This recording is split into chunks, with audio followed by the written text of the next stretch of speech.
Shiny Pokémon got first introduced with the Generation 2 games Gold and Silver.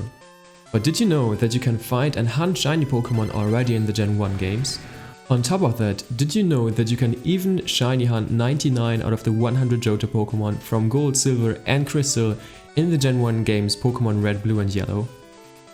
Today I want to give you the opportunity to learn about the history and development of the first Pokémon games and focus on why it is possible to shiny hunt especially Johto Pokémon already in the Gen 1 games. While doing that, I try to be as informative as I can be, but at the same time not too technical, to make this video as interesting as possible, no matter if you are familiar with Gen 1 or if you are a fresh Pokémon fan. This year is the 25th anniversary of my favorite franchise and we're currently in the Generation 8 of Pokémon. While data miners find out pretty much everything very fast in the latest generations of the Pokémon games, the first generations, mostly Gen 1 to 4, start to surprise every so often with something new the fan community didn't know before. One fun example is the Softlock Tentacool, a hidden gift Pokémon in Heart Gold Soul Silver the fans found out about 11 years after the release of the games in Japan. Wait, so you just said shinies exist in Gen 1? But how? You heard right. The shiny feature got introduced in the Gen 2 games, however, Game Freak implemented the shiny feature in a way that it also works retrospectively in the Gen 1 games. In Generation 2, shininess is determined by its DVs. So, if you get a Pokémon with the right DVs in Generation 1, it will become shiny once traded to Gen 2 or sent via Poketransporter to Gen 7. To make it a bit clearer, the stats that determine shininess are called DVs. DV stands for Determinant Value and is an early version of the IVs that you probably know from Gen 3 and onwards. In order for a Pokémon to be shiny, its DV spread should be as follows: Attack 2, 3, 6, 7, 10, 11, 14, 15 and Defense, Speed plus Special Stats, all 10. Also, the HP DVs will automatically be either 0 or 8 if it's a shiny Pokémon. Since HP DV is determined by the other stats, it doesn't affect the shiny odds. Because you can't see the DVs in-game, you need to use DV calculators or the first gen shiny hunting tool by Magikarpi to find out with which stats a Pokémon has its shiny DVs. Until this point, it probably sounded familiar to a lot of you out there, but now we're coming to the really interesting part. About a decade after the release of the Gen 2 games Gold and Silver, people found out that it is possible to trade Johto Pokémon with the help of a glitch to the Gen 1 games. No matter if Sentret or Ho-Oh, everything can be traded from Johto to the Gen 1 games and will be converted into equivalent glitch Pokémon. This method or glitch is called the Time Capsule Exploit, aka Johto Guard glitch. Shortly after this discovery, people found out that these glitch equivalents of most Johto Pokémon can be found in the Gen 1 games themselves if you knew where to find them. In June 2020, user BlueBishop28 found a shiny Totodile in Pokémon Yellow, and also I have successfully found a shiny Raikou in Pokémon Red back in October 2020. But how and why is this possible?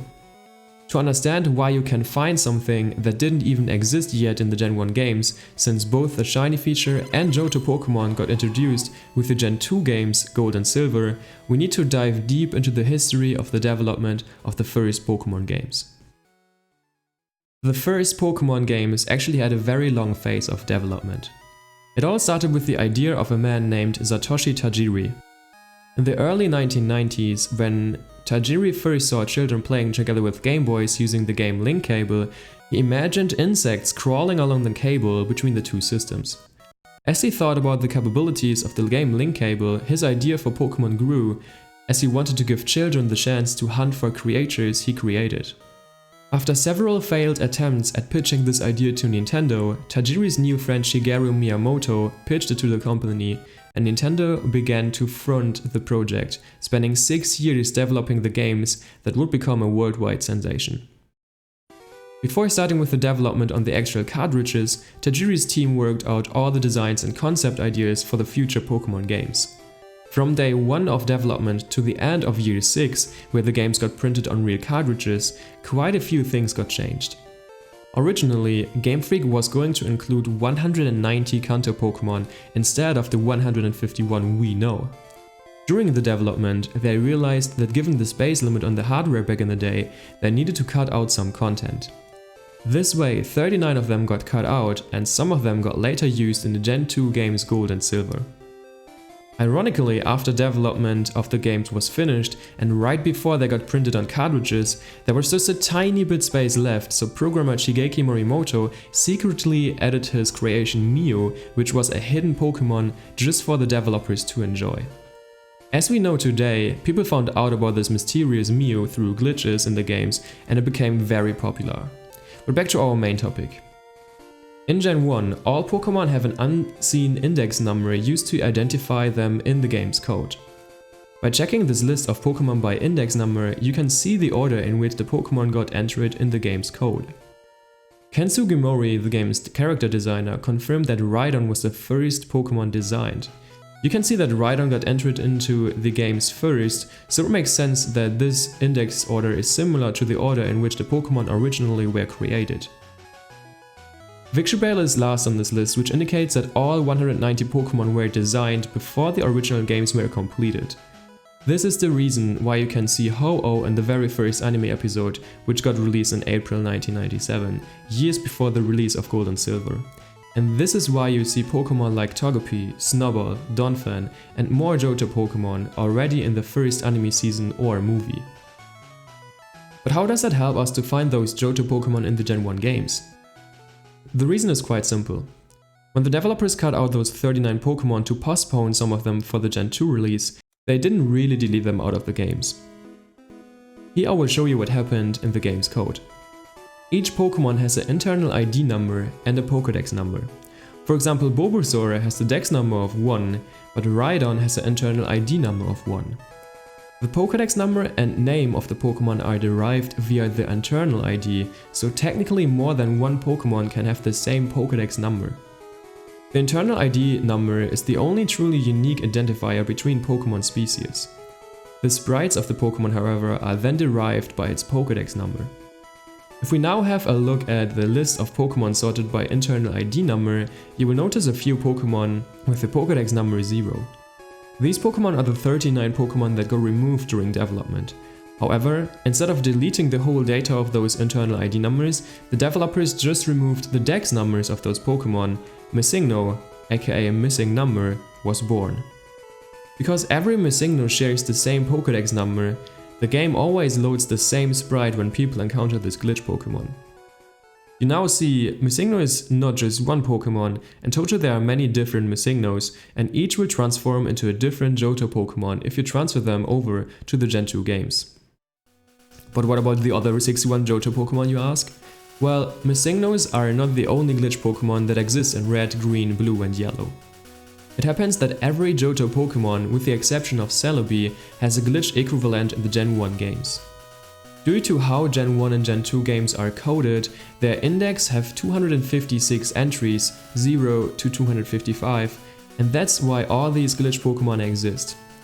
Because there isn't any Pokémon or Missingnos for the later dex entries, the game will just interpret parts of itself as the Pokémon, and that's why those glitch Pokémon are very weird in their name, stats and summary. Sometimes it actually happens that the data of an existing Pokémon will be used or mixed into these glitch Pokémon, so the name might look crazy, but other parts of the Pokémon will correspond to an existing one. This is what we call a hybrid glitch Pokémon. So, if you manage to trade those glitch Pokémon over to the Gen 2 games, they will convert into their Johto equivalent Pokémon. There are different ways of obtaining those glitch Pokémon. A few of them are quite easily obtainable via the Trainer Fly glitch. Most of you probably know this glitch since the mythical Pokémon Mew made it very popular. Unfortunately, you can only obtain the Johto glitch equivalents of the 9 starters and the Centret line via the Trainer Fly glitch. The reason is that any hex above C9, which is for it, will trigger a trainer fight and not the Johto glitch equivalent. But there's another way for the other ones. The method to obtain all the other Johto glitch equivalents is called Fossile conversion glitch. With this glitch you can change the Pokémon you get from reviving the Fossile from Cinnabar Island into any desired Pokémon, including glitch Pokémon. This way I also found my shiny Gen 1 Raikou. The only Johto Pokémon that doesn't have a glitch equivalent in the Gen 1 games is Celebi. The only way to get this shiny full legit is still the Crystal Virtual Console version. Please note that you can obtain all those Johtomons and also shiny hunt them in the Gen 1 games, but only 9 Pokémon can be traded right away to the Gen 2 games. This is because the Generation 2 games perform a check before you can trade Pokémon from the Gen 1 games. The game sees all the other Johtomons you can't see here from Gen 1 as abnormal Pokémon. To fix that problem, we need to know when the games label a Pokémon as abnormal. Don't get confused with the unstable hybrid thing, mostly the typing will cause the problem. The reason why you're able to immediately trade the 9 Pokémon you can see here from Generation 1 to Generation 2 is that they happen to already have the correct typings of the actual Johtomon. The glitch equivalent of Noctowl, for example, is this. Remember how I said earlier that some glitch Pokémon correspond to an existing one? This glitch Pokémon is a hybrid of Pidgeotto with dual type normal flying, which is the same dual type of Noctowl. Because of that, the Generation 2 games will accept it in trades and convert this Pidgeotto hybrid into Noctowl once it arrives. All other Johto equivalents have a completely different typing. You need to perform arbitrary code execution, short ACE, to perform these typings into the actual typings in the Gen 2 games. Every Missigno in Gen 1, for example, has a dual type Bird normal.